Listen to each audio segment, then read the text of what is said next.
Salut à tous et bienvenue dans cette nouvelle vidéo de la chaîne des Geeks des Chiffres. Aujourd'hui, je suis très heureux de vous retrouver parce que je suis parti à la rencontre d'un jeune expert comptable. Il s'appelle Jonathan et il a 29 ans. Et je voulais aller le rencontrer parce que je voulais vous raconter c'était quoi la vraie vie d'un expert comptable de la génération actuelle. Son parcours, ses réussites, les difficultés, bref. Une interview riche en couleurs comme d'habitude. Et moi je vous dis bonne écoute et à très vite pour la prochaine vidéo. Ciao!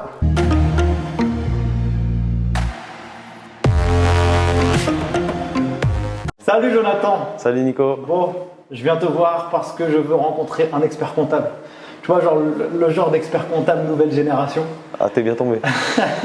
Donc du coup, moi l'objectif de cette vidéo c'est que je puisse expliquer quand même aux gens quel est le parcours des experts comptables, tu vois, les nouvelles générations qui arrivent, parce que moi je veux aussi plébisciter ce genre de personnes, parce que c'est quelque chose auquel je m'identifie beaucoup, tu vois. Et donc je vais te poser quelques questions et puis on attaque quoi. Allez, ça marche, je te suis. Donc alors Jonathan, toi, dis-moi t'as quel âge? J'ai 29 ans. Alors, à 29 ans, t'es expert comptable aujourd'hui ou t'es mémorialiste? Moi, je suis expert comptable. Ok, ça marche. Donc, qu'est-ce qui t'a amené dans cette voie-là en fait, toi? En fait, vers 17-18 ans, j'étais intéressé par la gestion d'entreprise. Du coup, ouais, c'est bizarre un petit peu. Hein. Franchement, à 17-18 ans? Je sais pas, c'était un truc qui m'intéressait. Ouais. Et du coup, j'étais au lycée. Ok. Et je me suis dirigé directement vers la filière gestion. Ça veut dire que moi, j'ai pas fait un bac ES, j'ai pas fait un bac S. Je pouvais, mais en fait. C'était STT avant ou pas? STG. Ah, STG, STG ouais. gestion. Ok. Et, en fait, on me demandait de prendre plutôt une autre voie, mais moi, je préférais tester la gestion. Je sais pas pourquoi j'étais attiré par ça. En fait. Ouais, j'étais attiré par ça. Ok. Pourtant, j'ai pas d'expert comptable dans ma famille, hein, donc je sais pas, c'était comme ça. Ok. Et en fait, j'ai bien fité avec ces matières et tout ça Ok. au lycée. Et du coup, j'ai choisi la voie directement expertise comptable, donc qui était déjà DCG, DSCG, DEC, Ouais. au moment où je l'ai passé. Ça venait d'être réformé. Donc après le bac, je suis parti directement en DCG. J'ai Ok. passé mon DSCG. Bon, faut beaucoup travailler, donc j'ai passé du temps sur. T'as fait quoi? Tu l'as fait à l'école directement? Comment ça? J'ai fait en fait les 3 premières années, donc le DCG, je l'ai fait en initial. Ok. Dans une école. D'accord. Et après les deux années de DSCG, je les ai fait en alternance. Parce Ok. que j'avais envie de prendre un petit peu d'expérience. Hein. Parce que c'était quand même un petit peu abstrait, parce que la gestion, la compta, ça peut paraître un petit peu abstrait quand on l'a pas pratiqué. Dans les livres, ouais. Ouais, exactement. Et du coup, en fait, moi, en DSCG, en alternance, j'ai pris le parti de me dire que je voulais pas aller en cabinet tout de suite. C'est vrai? Ouais, je suis parti en entreprise Ok. parce que en fait, je m'étais un petit peu renseigné sur le métier et ce qui m'intéressait surtout, c'était cette partie conseil auprès du dirigeant, l'accompagnement. Pour la partie expertise comptable. Exactement. Ok. Et je me suis dit, comment je vais pouvoir conseiller et accompagner des dirigeants d'entreprise si j'ai même pas mis les pieds une fois dans ma vie dans une entreprise, voir comment ça se passe. Ah, c'est marrant ça. Et du coup, je suis parti dans un service financier dans une boîte dans le BTP. Ok. Donc j'étais rattaché au directeur administratif et financier et j'ai fait un petit peu de compta, un petit peu de contrôle de gestion, un petit peu de finance. J'ai fait des trucs assez variés et ça m'a donné une vision assez transversale en fait de l'entreprise. Et certains me disaient ah ouais mais quand tu vas commencer ton diplôme d'expertise, tu vas avoir des lacunes par rapport aux autres. Ok. Et en fait moi je me disais que ça se rattrape, c'est pas grave parce que moi j'aurai une expérience que d'autres n'auront pas. Ok. Et au final, c'était plutôt concluant parce que je me suis aperçu, quand j'ai commencé mon stage d'expertise et que je suis rentré en cabinet, que c'était vachement bénéfique en fait. Donc ça veut dire que en fait, tu as fait la boîte, tu as fait donc 3 ans DCG, ensuite DSCG en alternance, donc tu es resté 2 ans dans la même entreprise. Exactement. Ouais. Après, tu t'es dit, ok, maintenant je dois faire mon stage. Voilà. Et là, tu as trouvé un cabinet. Et là, j'ai trouvé un cabinet et c'est justement le cabinet dans lequel je suis associé aujourd'hui. Ok. Ah, donc du coup, alors vas-y, c'est intéressant ça. Donc tu as commencé en stage et maintenant ouais, t'es associé, exactement. En fait, je suis rentré en stage. Alors, si tu veux toute l'histoire. Ouais, toute l'histoire. Alors, en fait, j'ai découvert le cabinet CK, donc le cabinet dans lequel je suis associé aujourd'hui, un peu par hasard, par un contact d'un contact. J'étais mis en relation avec un expert comptable qui est fondateur de CK. Okay. Et en fait, je me suis renseigné, j'ai regardé sur internet ce qu'il faisait, etc. Et ça correspondait franchement en tout point à ce que je cherchais. Du conseil, de la proximité, de l'optimisation, des restructurations, de l'ingénierie financière, vraiment des trucs hyper qui semblaient sur le papier, alors que je maîtrisais pas forcément, mais qui semblaient super intéressants. Voilà, exactement. Cool, c'était kiffant en plus un cadre du travail qui faisait rêver, puisque à côté de Place de l'Étoile, vraiment un truc très sympa. Et donc j'ai fait un entretien, on m'a dit on n'a pas de poste pour toi parce que ton profil est intéressant, mais en fait on n'a pas de place. Et moi en fait je leur ai dit si c'est un problème de budget, vous inquiétez pas. Payez moins que ce que j'étais en alternance, payez-moi moins, mais je veux rentrer chez vous. Ah donc tu étais déterminé? Ah j'étais déterminé. Pourquoi? Parce qu'en fait tu as bien fité pendant l'entretien, c'est ça? Ouais, j'ai super bien fité pendant l'entretien et j'ai vu que les associés en fait c'était exactement ce à quoi je voulais ressembler après. D'accord. C'était le type d'expert comptable qui me faisait rêver. Alors que j'avais vu d'autres experts comptables, notamment quand j'ai fait mes stages de DCG. Désolé s'ils regardent, hein. J'espère pas, parce que c'est pas sympa, mais ça faisait pas rêver. C'était un peu vieillissant et franchement, ça faisait pas du tout rêver. Ouais, c'est un peu ça l'image aussi, tu vois, voilà. qu'on peut avoir. Exactement. Et en fait, le fait de rencontrer mes associés d'aujourd'hui, qui étaient mes boss du coup au départ, ça a fait tilt et je les ai pas suppliés, mais en gros, quand je leur ai dit, les gars, payez-moi moins qu'aujourd'hui. Moi, j'étais pas trop mal payé pour un alternance, parce que j'étais en entreprise et que j'étais en bâtiment, etc. Donc j'avais plutôt une paye correcte. Et je leur ai dit, mais je m'en fous, aujourd'hui, je cherche pas de l'argent. J'avais le luxe aussi d'être chez mes parents. Ouais, donc c'est pas quelque chose qui est donné à tout le monde, mais du coup, je me suis servi de ça pour leur dire, embauchez-moi plus bas que le reste. Ah, j'ai forcé la porte. Alors, la porte était fermée, je suis rentré par la fenêtre. Et du coup, je suis rentré donc chez CK en tant qu'expert comptable stagiaire, donc collaborateur junior. Ok. Et je me suis posé tout de suite la question comment je peux faire la différence par rapport aux autres collaborateurs qu'on peut retrouver n'importe où en fait, dans mon cabinet comme dans les autres. Ok. Et donc je savais que c'était pas forcément par les compétences, parce que les compétences, on en a tous plus ou moins, voilà. Ouais, globalement, les compétences techniques en cabinet, ça peut… Ouais, ça peut jouer un petit peu, mais on va pas passer du simple au double, sauf si, voilà, cas particulier, t'as un génie et en face t'as quelqu'un qui est pas très compétent, disons, pour rester poli. Mais du coup, je me suis dit, c'est sur autre chose qu'il faut jouer, et comme moi, j'ai toujours eu ce désir entrepreneurial un petit peu.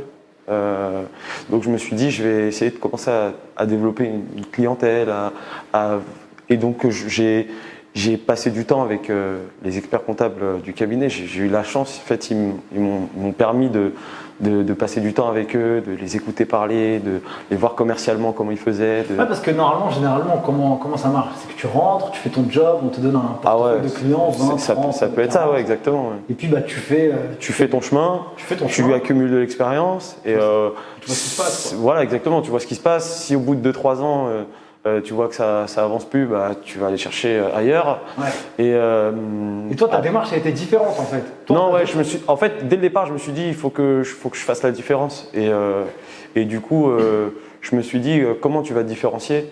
Et en fait, on va pas se mentir, le business pour un cabinet d'expertise comptable, c'est le business comme n'importe quelle autre entreprise. Il faut faire du chiffre. Et du coup, quand on a des collaborateurs qui ramènent des clients, qui s'impliquent, qui sont motivés, qui ont soif d'apprendre, qui participent au rendez-vous pour ne serait-ce qu'entendre des choses qu'on ne comprend pas forcément tout de suite, mais que quelques mois après, quand on tombe sur un cas particulier, on se dit « Ah, c'était ça que… » Moi, c'était ça ma démarche. Voilà. Et puis, du coup, j'ai développé mon réseau en parallèle. Donc, et c'est ce qui m'a permis d'avancer très très vite au final. Puisque, en fait, quand on est collaborateur dans un cabinet, donc on traite des dossiers, comme tu l'as dit tout à l'heure, admettons, on va avoir 30 ou 40 dossiers dans son portefeuille, 50, ça dépend des cabinets. Donc on va tomber sur des problématiques qui font partie de ces 40 ou 50 dossiers. Voilà. Et on ne va pas forcément rencontrer de choses un petit peu différentes.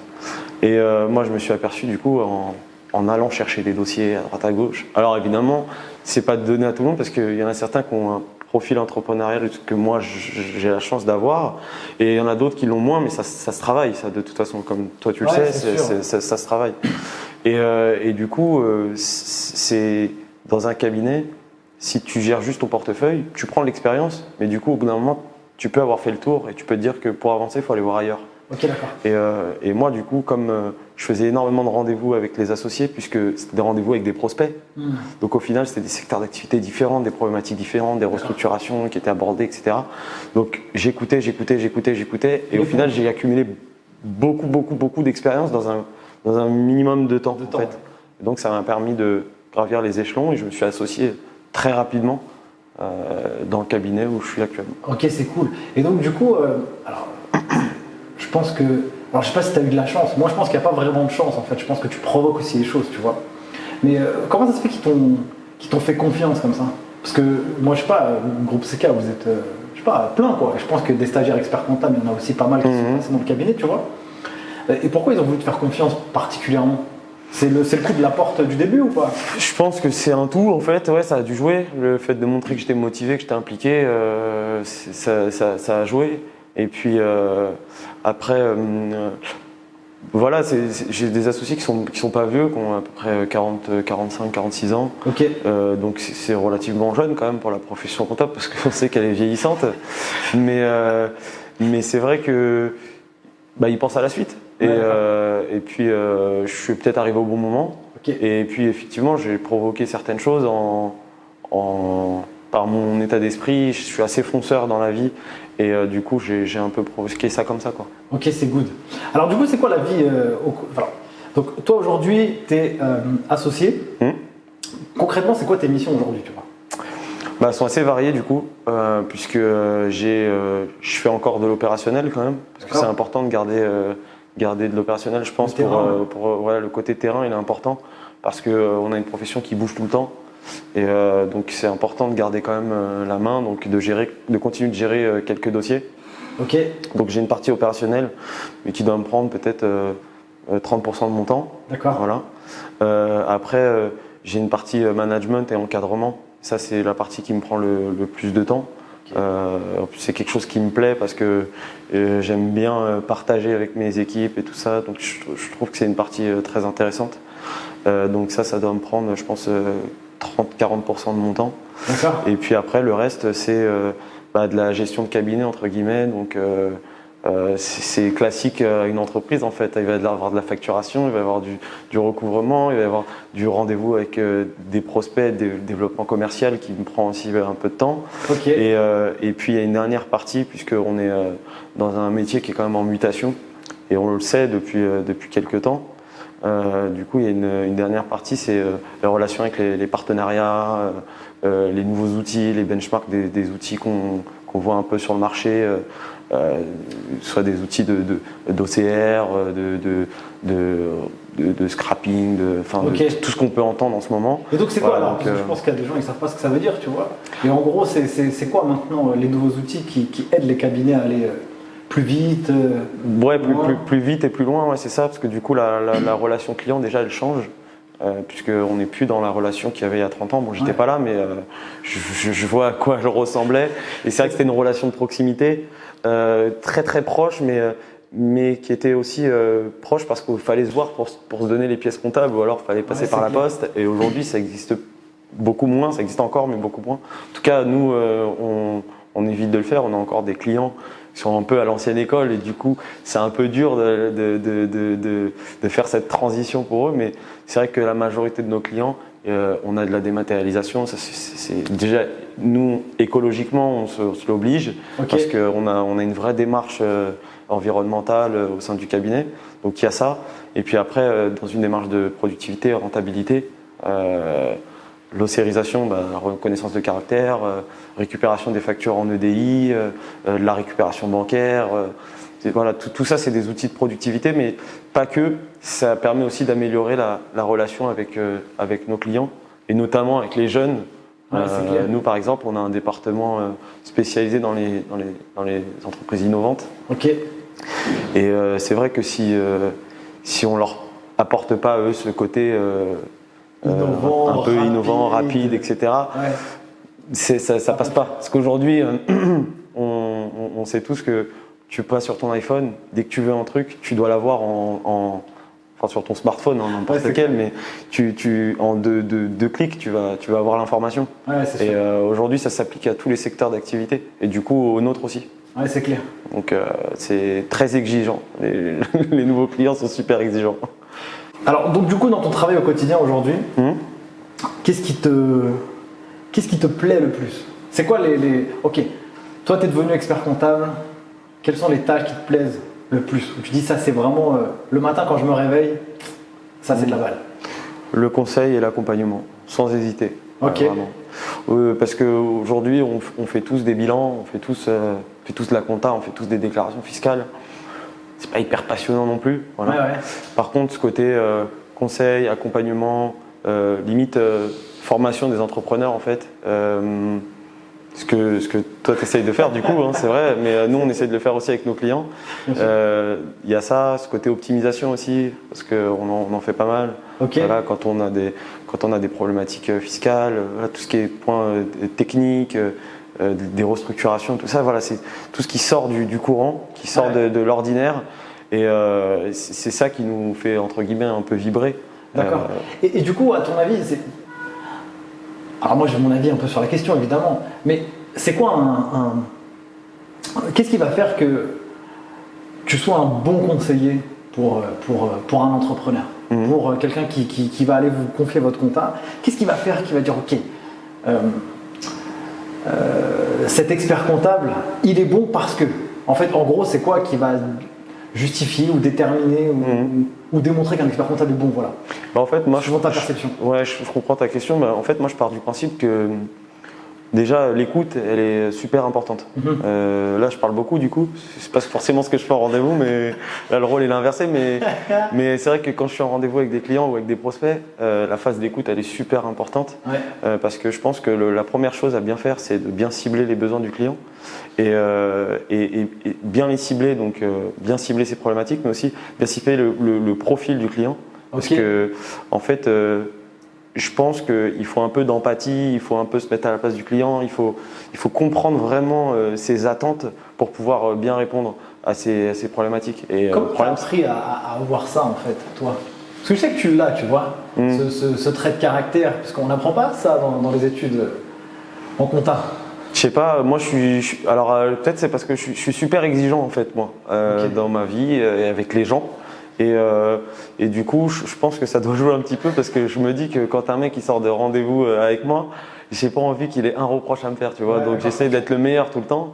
Et je pense que ça doit jouer un petit peu. Mais après, sinon non, je l'ai pas appris.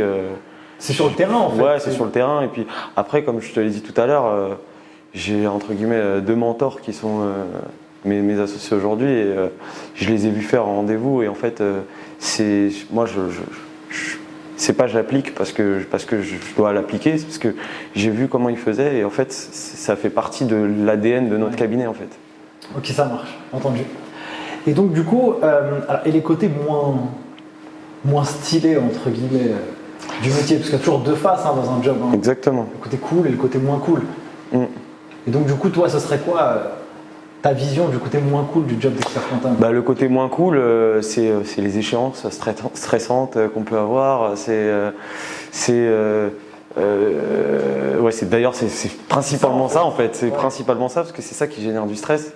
Ouais. Et c'est pour ça que nous, dans nos locaux, on essaie d'avoir pas mal de trucs de distraction. Tu vois, là, on a un billard, on a un flipper. On essaye de vraiment faire pour que le collaborateur se sente bien parce qu'au final, on sait que c'est un métier qui est quand même assez stressant.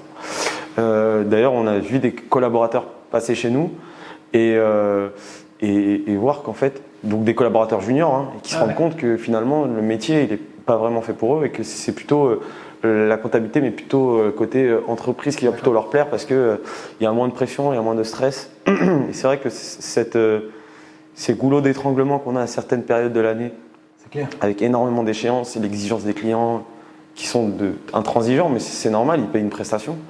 Et du coup, ça peut être le côté qui peut être un petit peu négatif. Mais ça fait partie du métier. En fait, je pense qu'il faut raisonner autrement. Voilà, on a ce constat-là. Et je pense que tous les outils qui arrivent aujourd'hui, l'organisation qu'on peut mettre dans notre cabinet, je pense que il faut tendre vers l'amélioration, le confort de travail par rapport à ces échéances parce qu'on peut mieux les gérer que ce qu'on le fait. En tout cas, chez nous, on pourrait mieux les gérer que ce qu'on le fait encore aujourd'hui, tu vois. Et du coup, alors, vous êtes combien de collaborateurs là maintenant? En tout, on est 60 personnes sur plusieurs sites. Et vous gérez un portefeuille de à peu près combien de clients? Alors, en nombre de clients, ça doit être peut-être 600 ou 800 clients entre ces deux. Après, c'est en nombre de dossiers, ça doit faire à peu près 1200, 1300 dossiers, tu vois. Dossiers, ouais. Voilà. Oui, bien sûr. Parce qu'il y a certains clients qui ont 3-4 magasins. Ok, d'accord. Et du coup, alors, 60 personnes, comment ça se gère? Comment ça se garde? Comment on cultive la graine en fait, et l'envie de rester, et l'envie de s'impliquer en fait? En fait, ça c'est pas moi qui ai mis ça en place, hein. Moi je suis arrivé, il y avait déjà plus de 40 collaborateurs au sein du groupe, donc du coup c'est vrai qu'on continue de se développer, mais c'est mes associés qui font ça depuis 2001. Ouais. Et déjà ils font confiance, tu vois. Okay. Donc, comme tu vois avec moi mon parcours, tu vois, déjà ils font confiance. Et déjà quand tu es dans un cabinet où les associés, les managers te font confiance, déjà c'est déjà pas mal en termes de fidélisation. Après voilà, comme je te l'ai dit, c'est un confort de travail qu'on essaye de mettre à disposition. Ouais. Voilà. C'est un état d'esprit, c'est quand on fait des recrutements, on se base un petit peu sur les compétences, mais beaucoup sur l'état d'esprit. On voit si ça va coller avec les équipes. Okay. Moi, tu vois, mon mémoire d'expertise comptable, c'était justement sur le management. D'accord. Donc c'était sur l'innovation managériale en cabinet. Cool. Et en fait, c'est ce qu'on essaye d'insuffler tout le temps. Et nous, en termes d'organisation, c'est assez transversal. D'accord. Mais on a quand même une dizaine de managers qui chapeautent quelques collaborateurs selon les équipes. Ok, ça marche. Et alors, pour toi, si tu aurais des conseils à donner à des gens qui veulent travailler en cabinet, quels sont les conseils que tu leur donnerais à eux pour qu'ils puissent finalement être acteurs de leur vie de salarié, pour qu'ils puissent eux être épanouis et qu'ils puissent progresser aussi? Qu'est-ce que tu leur conseillerais? Moi, je leur conseillerais déjà quand ils vont chercher un cabinet, bon, déjà, il faut de la motivation, il faut vraiment avoir envie de faire ce métier, parce que du coup, c'est pas un métier facile tous les jours, mais c'est un métier qui peut être passionnant. Parce qu'on rencontre du monde, il y a plein de projets différents, c'est hyper enrichissant, donc c'est super hein, comme métier. Mais c'est vrai que je pense que ce qui est important, c'est aussi pour chacun de nous, on a tous des profils différents, des tempéraments différents. Et comme je l'ai dit tout à l'heure, vu que c'est un métier qui est assez stressant, je pense qu'il faut, au-delà de la rémunération, du confort de travail, etc., je pense qu'il faut aussi voir l'état d'esprit global du cabinet dans lequel on va, l'ADN du cabinet, les valeurs, pour voir si ça colle déjà à son propre caractère, à sa propre façon d'être en fait. Okay. Je pense que ça c'est très très important. D'accord, donc ça c'est un des plus grands facteurs. Et d'un point de vue technique, alors, tu sais, parce que moi je me rappelle avoir bossé dans un cabinet à une époque.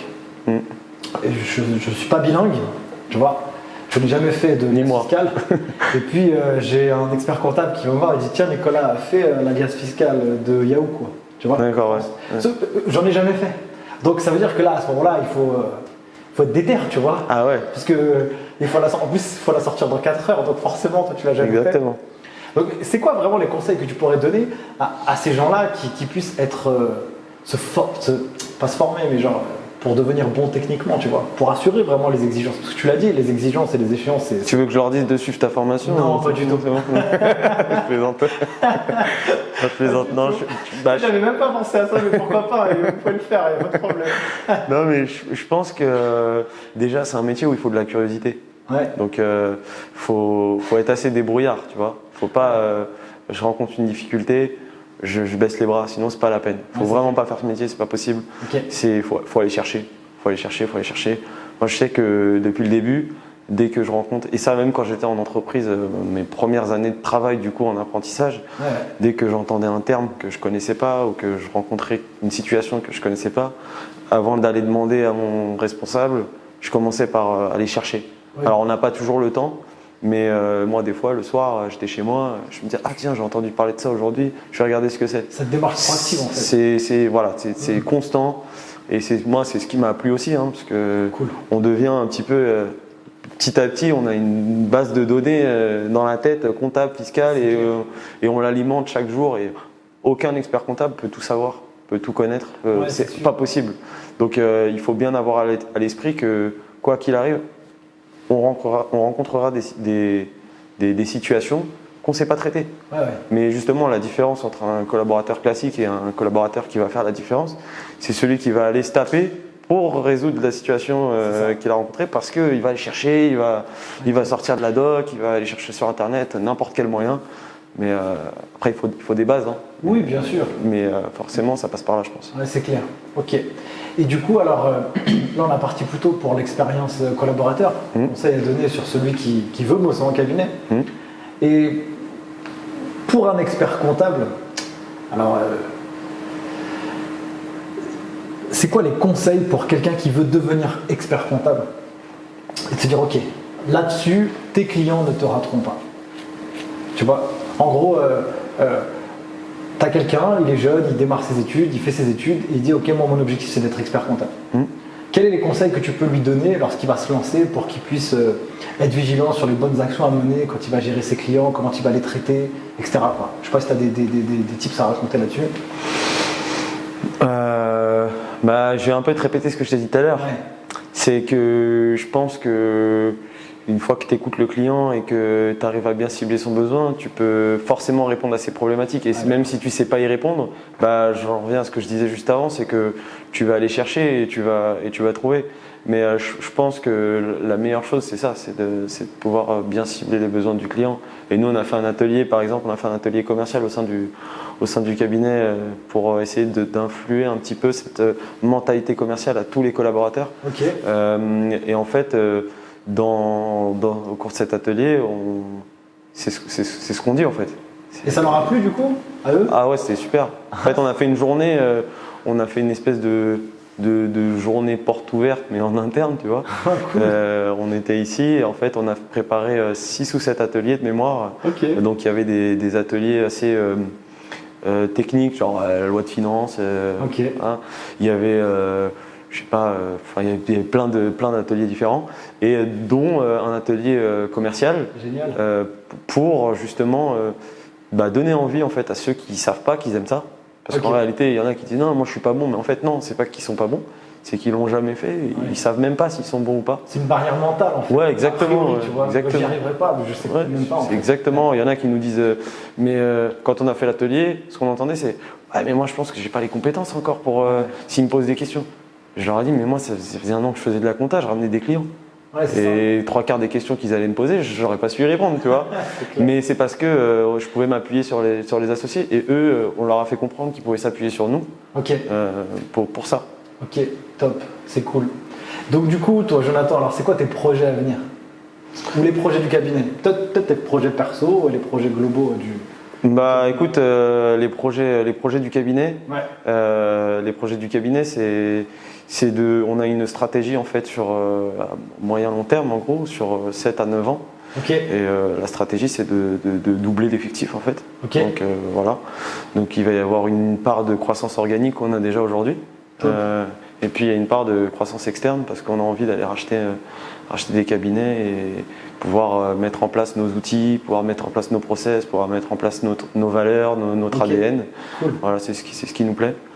Et sinon, on est assez intéressé par tout ce qui se fait en termes de technologie autour de notre profession. Là, on a pris une participation dans un logiciel dont je ne peux pas dire le nom, qui va sortir d'ici fin d'année. Ah cool. Voilà, et donc le logiciel va sortir. Ouais, c'est le logiciel qui va sortir. C'est un outil en SaaS. Je dis un logiciel, mais c'est pas vraiment un logiciel, c'est un outil en SaaS. Et il va faire quoi cet outil? Eh ben écoute, il devrait répondre. Non, je peux le dire. Il n'y a pas de mystère. Ça devrait répondre à toutes les problématiques qu'on rencontre pour un expert comptable et tous les outils qu'on a besoin. Il y a des API avec plein de briques différentes. On peut aller chercher plein d'outils différents. Génial. Et l'idée, c'est de faire du collaboratif, de faire de la renta, de la productivité, d'améliorer le traitement de la compta et de la saisie pure pour les collaborateurs. C'est du CRM intégré, c'est de la gestion de projet, c'est énormément de choses. C'est de l'intelligence artificielle à terme. avec de l'exploitation de la donnée qu'on a directement dans nos outils. Et voilà. Top. Et toi, on te trouve où alors? Moi, on me trouve dans les locaux du 17e. Donc, on est au 10 rue Émile Allais. Et moi, je suis toujours, si vous me cherchez, je suis toujours à côté du billard. Voilà. Jonathan, c'est un bon joueur de billard. Exactement. Allez, c'est parti. Ok, ça marche. Bon, merci beaucoup, Jonathan. Bah, je t'en prie, merci à toi. Allez, ciao, mec. Salut.